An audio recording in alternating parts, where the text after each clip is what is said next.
It's Small Business Advice Week this week, and yesterday we were talking on the programme about the DNA of an Entrepreneur survey, which pretty much said that it's not looking too bad out there in business land. If you're an SME, things are looking much brighter than they did a year ago. Well, today I've been talking to business advisor and entrepreneur Darshana Ubl. Now, she's an ambassador for the Small Business Week, and does the result of yesterday's survey mirror her own experiences? Yes, it does, actually.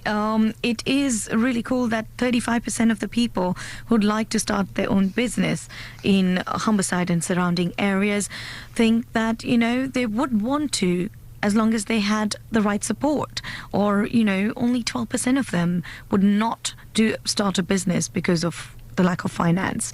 So I think overall, with the economy, with the upturn of the economy, there is a positive sentiment. There's been a lot of factors influencing people, I suspect, to start their own business. Not least of all the economy, which has been so rubbish for such a long time. Even though absolutely it's getting better now. So people will have piled in there. What, in your experience, what's the big appeal aside from that? Apart from the fact, I've got to earn money. Is there one commonality between all these people that you talk to, the people you deal with? Is there one driving force that makes them want to set up their own business? Yes, I think it's flexibility. People really want to take control of their time. Money is a big factor. I wouldn't say it isn't, but a lot of people are willing to give that up for the flexibility of being able to enjoy life. And again, having run a business, started one, in the first year or first couple of years when you're starting up, flexibility is not what you have. Yeah. But, it's still, once business is set, it's more established, you can gain more control over your time and, play a higher leverage game. And there'll be many reasons why people won't set up businesses, I'm sure. And one of them, I wonder if it's unrealistic expectations is the general bracket I'm thinking of here. And that could be a number of things. It could be, it's always going to take a while to get a business off the ground. I wonder if people don't come up with an appropriate business plan to see them through the first 18 months. Again, what's your experience? Starting a business, there's so many barriers depending on, what industry you're in. Basically, broadly, I'd categorize it into two. One is the internal barriers. It is things like mindset, like I'm really fearful of success, or I'm really fearful of failure what my friends think. Yeah, all that. And, if I get very successful, are people just going to come to me because they want a job or whatever internal stuff that restricts you. On the other end, you have the external world stuff, and that is the real thing which will actually affect your business, which is, do you have a sound business plan? Is the strategy right? Is there operational excellence within your company? Is it just you? Are you going to burn out? Is there enough funds? What is the visibility? So many businesses fail because they don't have the financial visibility. They're very, very passionate. They're working hard, but there comes a time when they have no more cash flow in the business.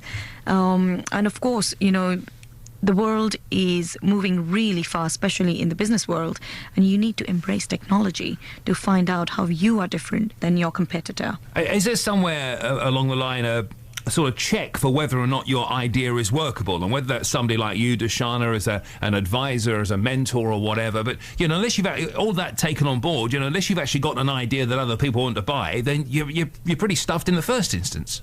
I know. Business is not something you just wake up and say, actually, I want to start a business. I'm going to do it tomorrow. This is the first time I've thought of it.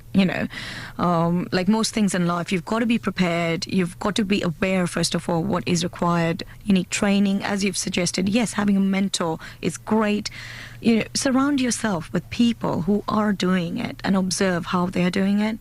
I've learned a great deal from my mentors, from people I've observed, the questions I've asked. And I worked for other people for 11 years before I started my business. Yeah. And even when I started my business, it wasn't easy. It got easier, I must say. It is a lot easier now, but it wasn't easy to start with. It's a Small Business Advice Week across the UK, which is why I guess there's plenty of opportunities to talk to people like you, to open a paper and to read all about small business and success along the way as well. But have you got a top tip that comes from your own experience for everybody who's just on the edge of that small business springboard? Is there one thing you would say, not aside from, jump and do it anyway, is there one kind of top tip? Your business has to be solving a problem. So if somebody else is doing that and is doing that well, that's not a problem. So find out in your area, what is the biggest problem? Is someone solving that? If they aren't, create a product or service that can help other people.